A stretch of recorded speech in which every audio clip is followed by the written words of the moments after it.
dihisab oleh Allah Ta'ala cukup lama. Kita mendapatkan jabatan akan dihisab oleh Allah Ta'ala dengan hisab yang cukup lama. Nah, orang yang merasakan bahwa dunia ini tidak ada kekalnya dan begitu cepat perginya, dan tidak ada yang kekal dan lama hitungan di akhirat nanti dari yang didapatkan dari dunia ini, dan juga lama hisabnya, maka itu adalah orang-orang yang merasakan bahwa dia melihat kepada batinnya dunia ini. Jadi bukan hanya sekedar tahu. Kalau tahu, kita semuanya sudah pada tahu bahwa dunia ini memang tidak ada yang kekal. Tahu bahwa di dunia ini tidak ada yang abadi, bahwa apa-apa yang kita bawa daripada dunia ini ke akhirat nanti, harta contohnya, itu lama penghitungannya di sisi Allah. Kalau tahu, kita tahu. Yang dituntut oleh ulama ahli tasawuf adalah bukan hanya sekedar tahu, tapi betul-betul merasakan itu semua.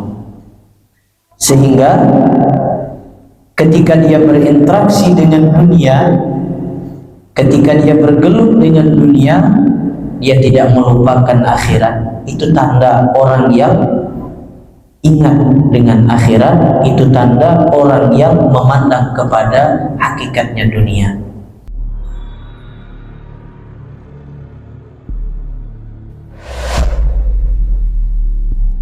Assalamualaikum warahmatullahi wabarakatuh.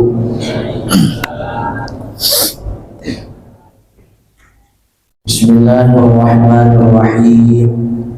Alhamdulillahilladzi a'azza man ta'azzaza bi'izzin la yafna wa adzala man ta'azzaza bi'izzin la yabqa.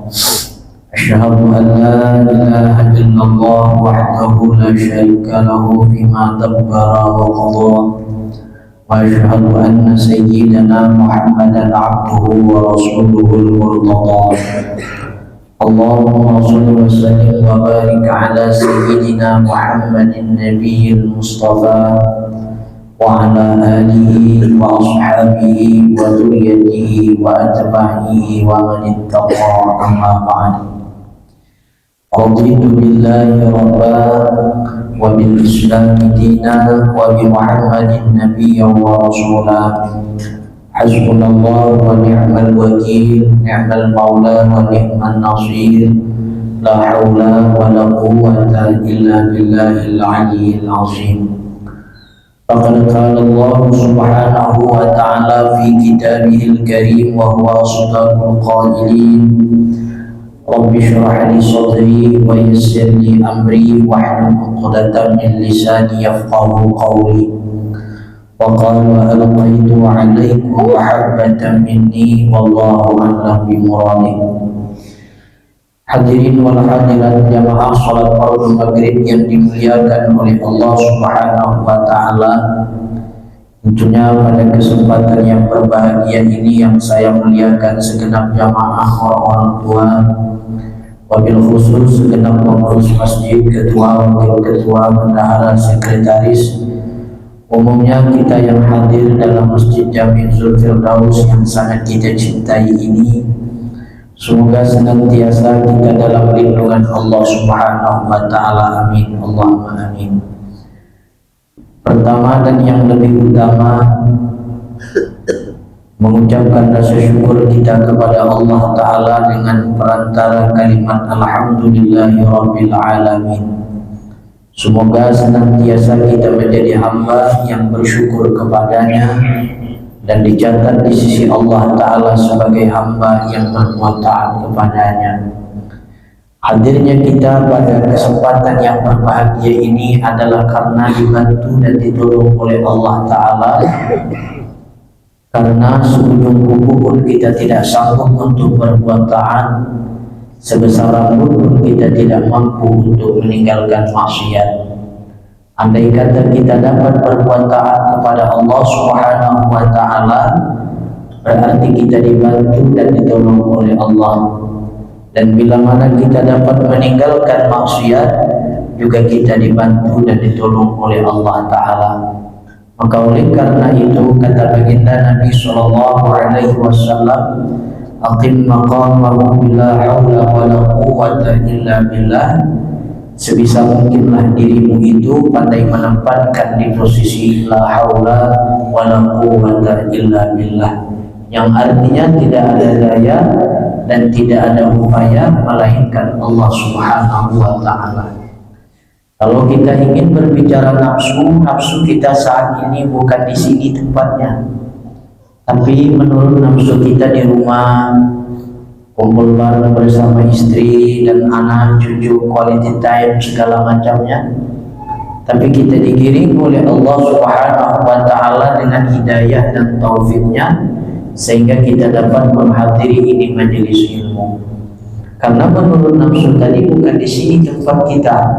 Banyak kesibukan-kesibukan yang memang patut kita selesaikan, yang belum kita selesaikan. Atau memang tidak ada kesibukan tapi sok-sok sibuk barangkali, tapi dengan izin Allah kita digiring oleh Allah Ta'ala sekali lagi dengan hidayah dan taufiknya, kita dapat hadir dalam majelis ilmu ini. Berikutnya salawat dan salam tidak luput pula kita kirimkan buat Ufal Ka'ala keharibaan Nabi Agung Muhammad Sallallahu Alaihi Wasallam, dengan bersama-sama kita mengucapkan kalimat Allahumma sholli ala Sayyidina Muhammad wa ala ali Sayyidina Muhammad. Semoga dengan kita bersolawat kepada beliau, kita mendapatkan syafaat beliau kelak di hari kiamat nanti. Amin ya Allah ya Rabbal Alamin. Jamaah hadirin orang-orang tua yang dimuliakan oleh Allah Subhanahu wa Ta'ala, di mana kita masih membicarakan hikmah yang ke-83 dari Al-Hikam Imam Ibnu Athaillah As-Sakandari rahimahullah ta'ala, di mana pada minggu yang lalu kita telah menjelaskan seperti apa orang yang hanya memandang kepada zahir dunia ini, di mana mereka orang-orang yang memandang kepada zahir dunia ini, maka itulah orang-orang yang tertipu dan orang-orang yang ketika menghadap Allah Ta'ala dia tidak membawa bekal, dan dia di sisi Allah Ta'ala terlontar daripada rahmat Allah, dan dia jauh daripada rahmat Allah Ta'ala. Nah, sekarang bagian yang kedua daripada hikmah yang kedua, yang ke-83, yakni ialah wal qalbu yanzuru ila batini ibaratiha, sedangkan hati itu melihat kepada hakikat daripada hakikat dunia.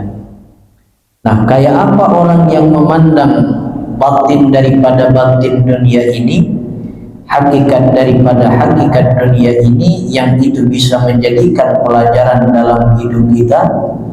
Qala al-mu'allif atau qala al-musannif rahimahullahu ta'ala, kaman nazara ila batiniha fa'arafa sur'atan zahibaha wa adama baqaiha wa tula hisabiha, fashtaghala bi jam'i zawatil akhari wa ta'ahaba li yawmil mi'ad wa ja'ala ad-dunya mazra'atal akhirah.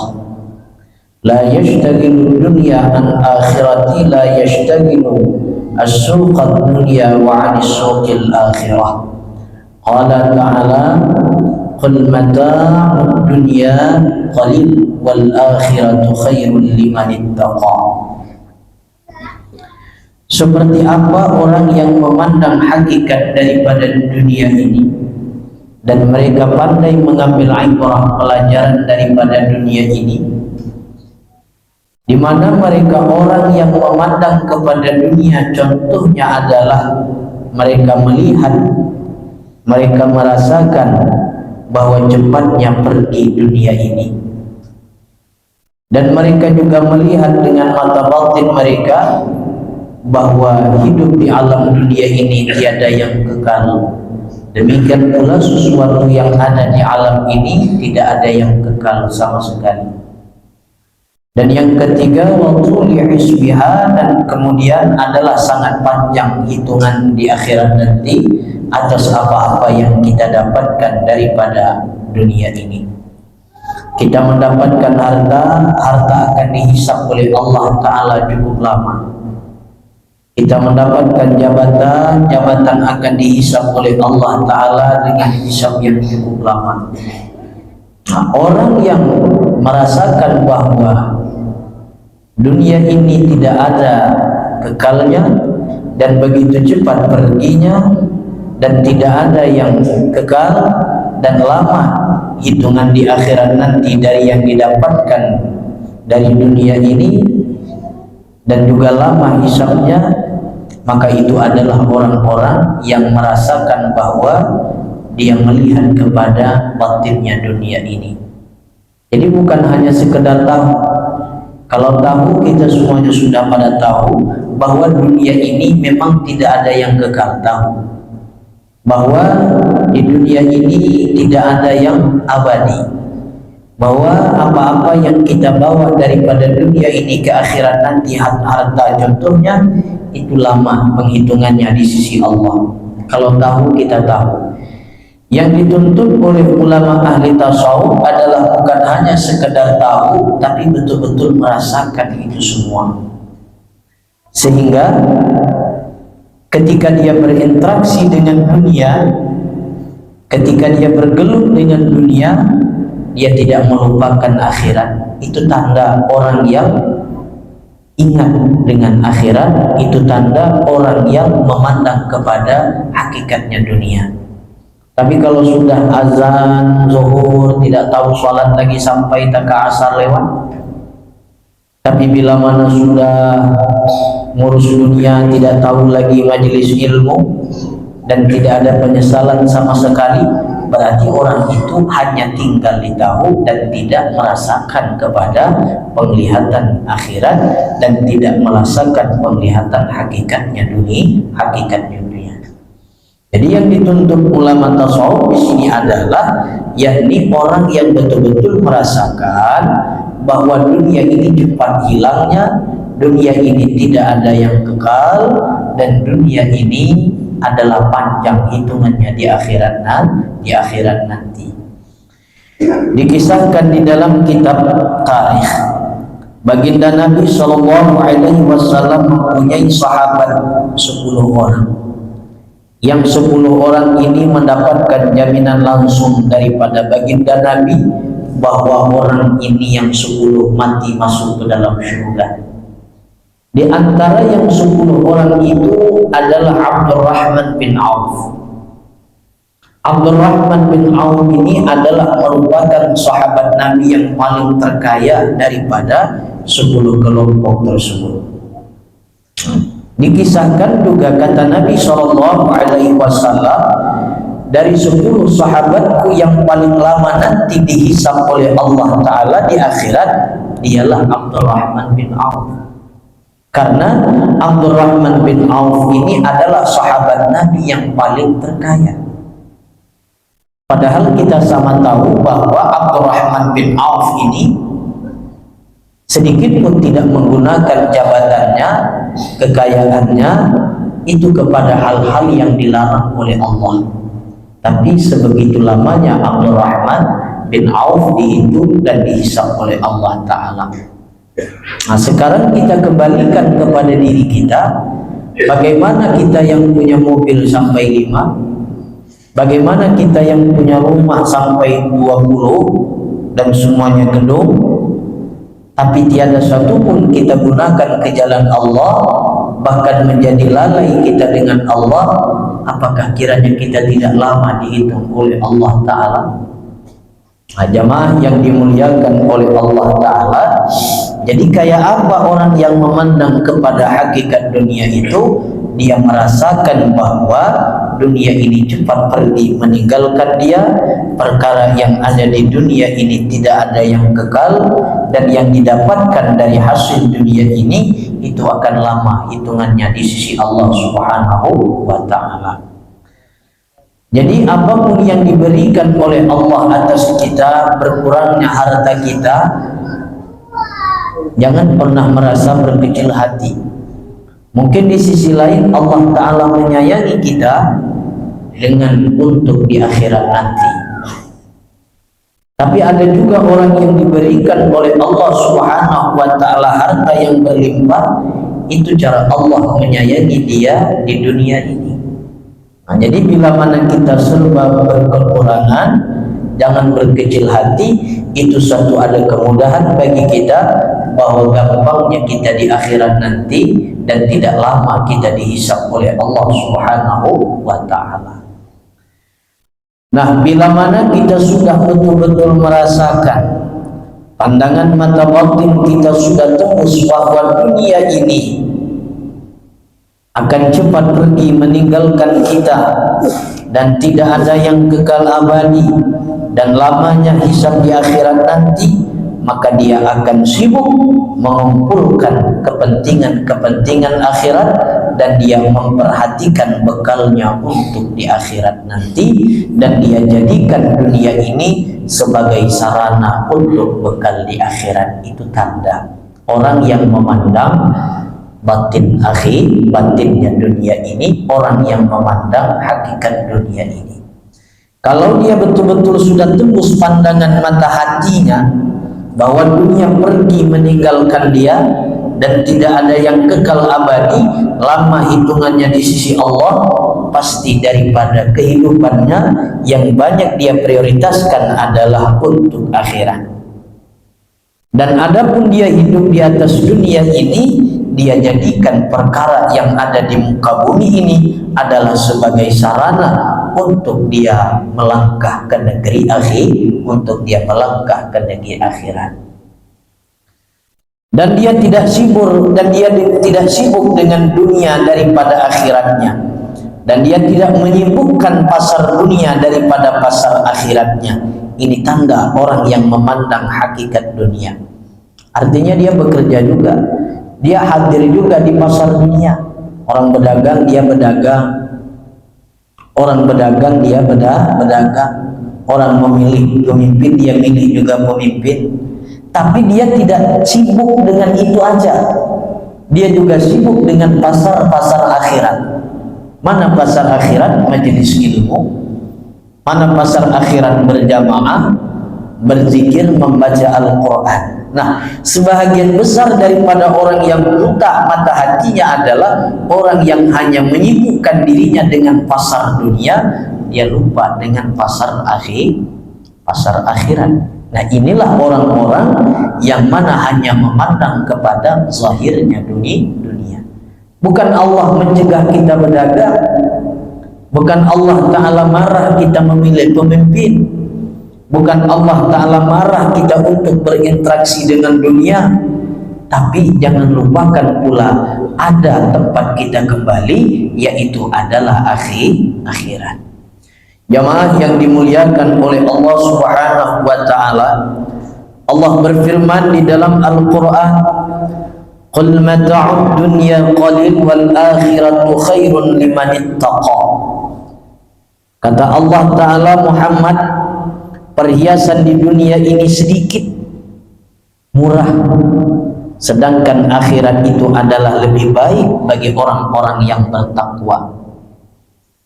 Allah memberikan peringatan kepada Muhammad, Muhammad, dunia ini sedikit, Muhammad, dunia ini murah.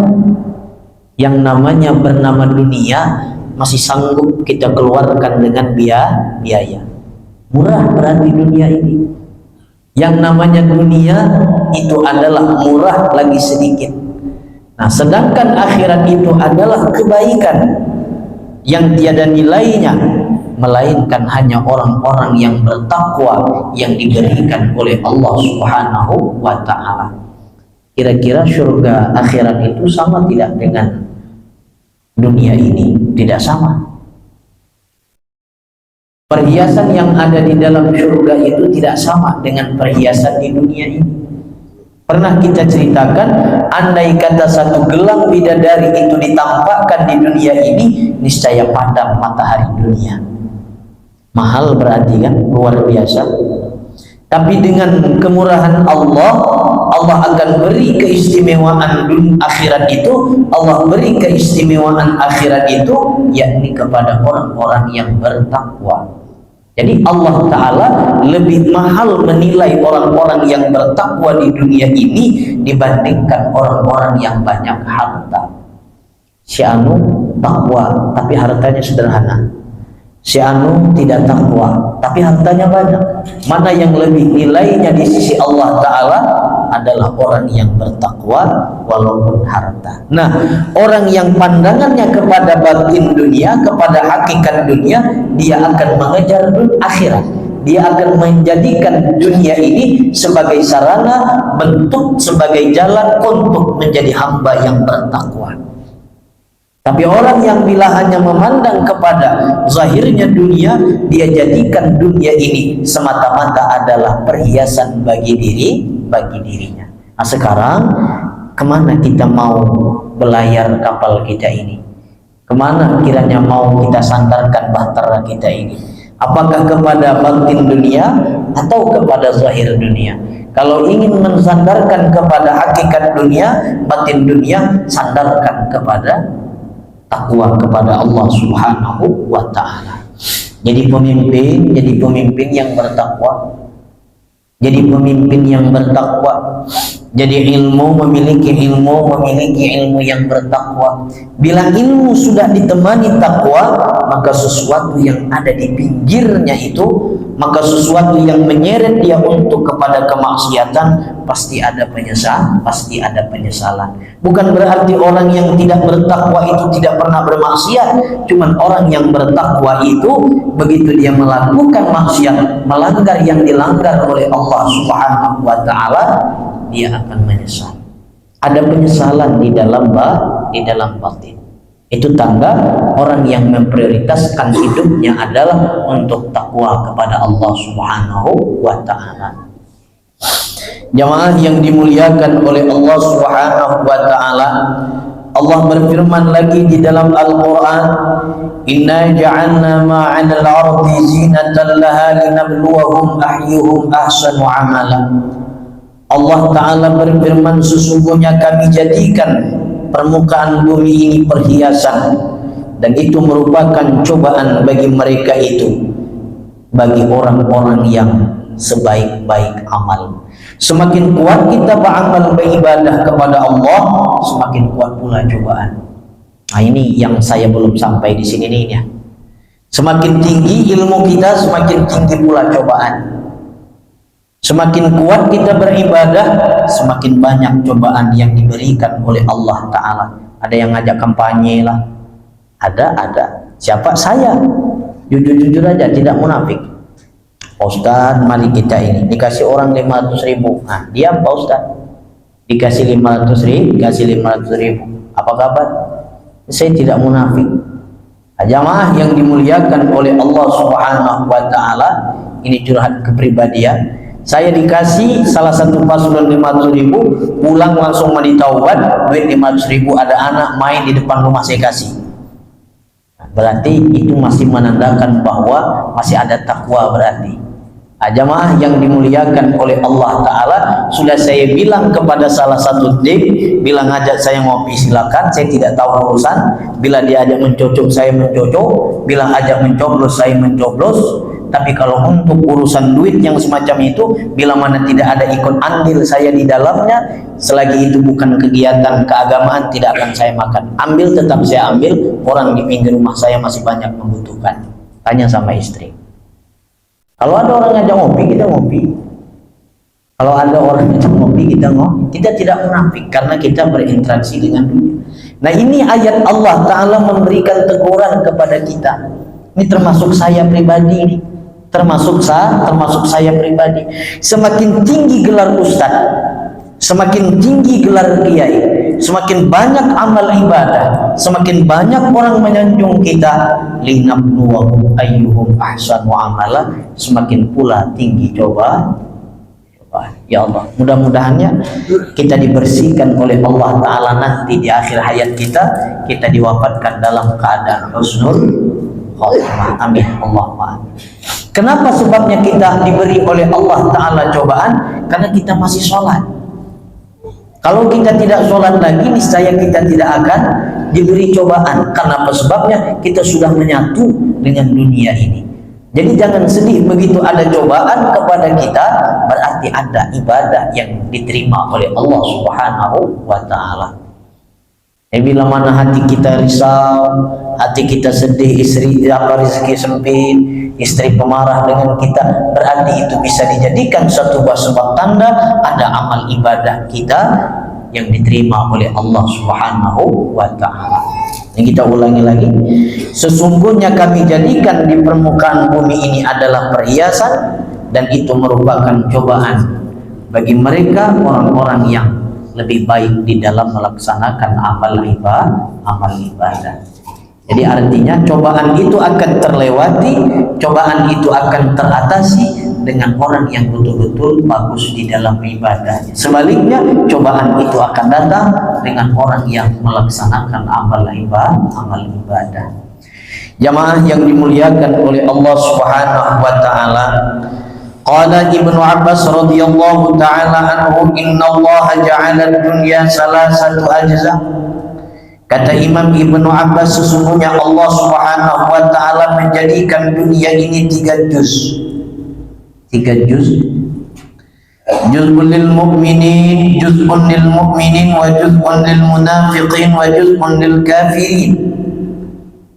1 juz untuk orang yang beriman, 1 juzuk lagi untuk orang munafik, dan 1 bagian lagi adalah untuk orang kafir. Allah menjadikan dunia ini 3 bagian. Ada bagian orang yang beriman untuk orang yang beriman, dan 1 bagian lagi untuk orang munafik, dan 1 bagian lagi adalah untuk orang kafir. Fal mu'minuna yatazawwad.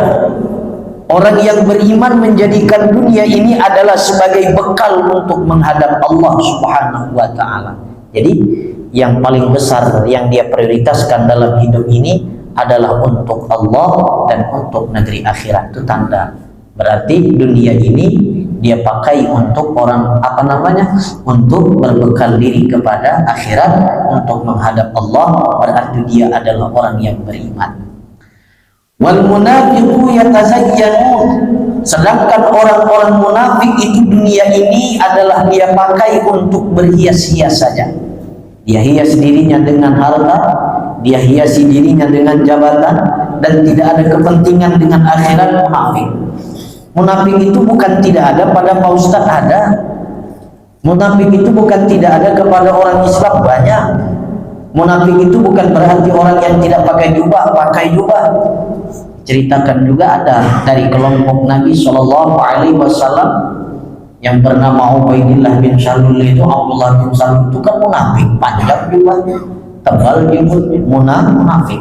Bukan berarti orang munafik itu tidak pakai peci, bukan berarti orang munafik itu tidak pakai tasbih besarnya, baca biji nangka. Munafik. Kita tahu orang munafik itu sebagian besar dia kelola dunia ini adalah untuk perhiasan kepentingan hawa nafsunya. Itu orang yang munafik. Kalau orang yang beriman tadi, dunia ini dia gunakan sebagian besar adalah untuk Allah dan untuk akhirat, dan itu menjadi bekal bagi dirinya. Kira-kira kita kemana? Apakah masuk kepada bagian yang kedua atau bagian yang pertama tadi? Mudah-mudahan ya kita dihindarkan oleh Allah Ta'ala. Wal kafirina yatamatta. Dan dunia ini 1 bagian lagi adalah untuk orang kafir. Apa orang kafir itu? Bersenang-senang dengan dunia, bersenang-senang dengan dunia. Jadi bila mana ada orang mukmin yang dia hanya bersenang-senang dengan dunia ini, lupa dengan ibadah, lupa dengan pengajian, lupa dengan kegiatan agama, berarti dia salah mengelola dunia. Karena dunia dia bagi orang yang beriman, kalau dia beriman, yang dia prioritaskan adalah untuk Allah dan untuk akhirat, dan itu menjadi bekal. Nah, jamaah yang dimuliakan oleh Allah Ta'ala, jadi kesimpulannya adalah orang yang beriman, orang yang memiliki basirah yang murni, dia akan melihat batinnya dunia ini dan dia akan dapati dunia ini sebagai pelajaran dalam hidupnya. Sedangkan orang yang mengedepankan nafsu, dia akan melihat zahir dunia dan yang dia dapati dari dunia ini hanyalah tipu daya semata. Kita tinggalkan hikmah yang ke-83, sedikit kita masuk hikmah yang ke-84. Qala al-Imam Ibnu Athaillah As-Sakandari rahimahullahu ta'ala, in aradta an yakuna laka 'izzun la yafna fala tasta'izzanna bi'izzin yafna. Apabila engkau menghendaki bahwa bagi engkau kemuliaan yang tidak binasa, maka janganlah kamu mencari kemuliaan dengan kemuliaan yang binasa. Kita ulangi lagi. Apabila engkau menghendaki bahwa bagi engkau kemuliaan yang tidak binasa, maka janganlah kamu mencari kemuliaan dengan kemuliaan yang binasa. Di sini pengarang memberikan arahan kepada kita, memberikan petunjuk kepada kita. Apabila kita menghendaki, apabila kita menginginkan satu buah kemuliaan, yang kemuliaan itu tidak akan binasa, yang kemuliaan itu senantiasa ada pada diri kita sampai kita meninggal dunia, maka janganlah kita kejar kemuliaan yang sifatnya akan ada kesudahan, yang sifat kemuliaan itu akan hancur, akan binasa. Kita lihat syarahnya. Fa iza aradta ayyuhal murid ay yakuna laka 'idun la yafna. Apabila menginginkan engkau wahai murid, wahai kita semua ini, wahai hamba, apabila engkau menginginkan kemuliaan yang tidak binasa, fasta'iz billah. Satu, mulialah dengan Allah, au bi ta'atillah. Yang kedua, mulialah dengan berbuat taat kepada Allah. Yang ketiga, au bil qurbi min auliyaillah, mulialah dengan berkawan, berdekatan dengan kekasih-kekasih Allah Subhanahu wa taala. Jadi kita ulangi lagi kata pengarang, apabila kalian itu menginginkan kemuliaan, apabila kita menghendaki kemuliaan, yang kemuliaan itu terus menerus sampai kita meninggal dunia, sampai kita menghadap kepada Allah, maka cari kemuliaan itu, kemuliaan yang tidak binasa. Tapi bila mana kita mencari kemuliaan yang binasa, maka bila mana meninggal orang tersebut, niscaya hilanglah kemuliaan tersebut, niscaya kemuliaan tersebut itu hilang.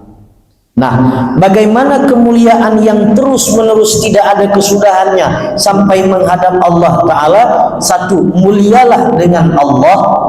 Yang kedua, mulialah dengan berbuat taat kepada Allah. Dan yang ketiga, mulialah dengan kita mengawani orang-orang yang dicintai oleh Allah Subhanahu wa Ta'ala.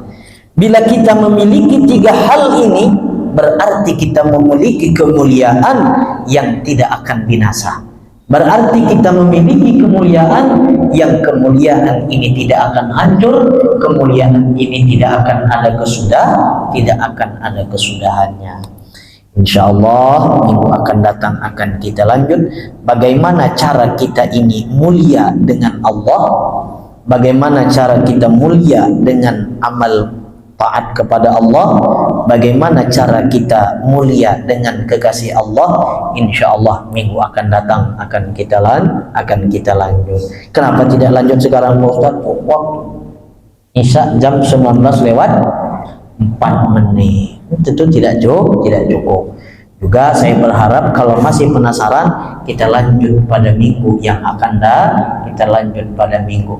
datang. Mudah-mudahan pengajian kita membawa berkah, manfaat, anak cucu kita dijadikan anak cucu yang soleh dan solehah.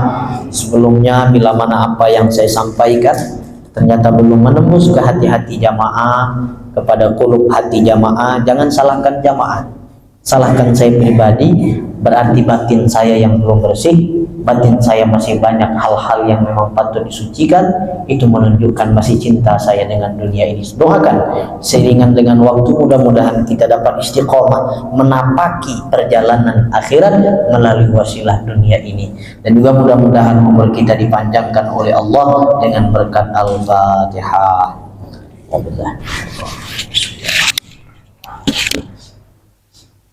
Ya kamu اللهم يا اللهم يا اللهم بحسن الخاتمة اللهم بها يا اللهم بها يا اللهم بحسن الخاتمة يا اللهم بها يا اللهم بها يا اللهم بحسن الخاتمة سبحان ربك رب العزة عما يصفون والسلام على المرسلين والحمد لله رب العالمين. تقبل الله منكم. Ampun maaf minta halal dan tariqah. Akhir kata dari saya, Allahumma bi'in ila qawli. Assalamualaikum warahmatullahi wabarakatuh.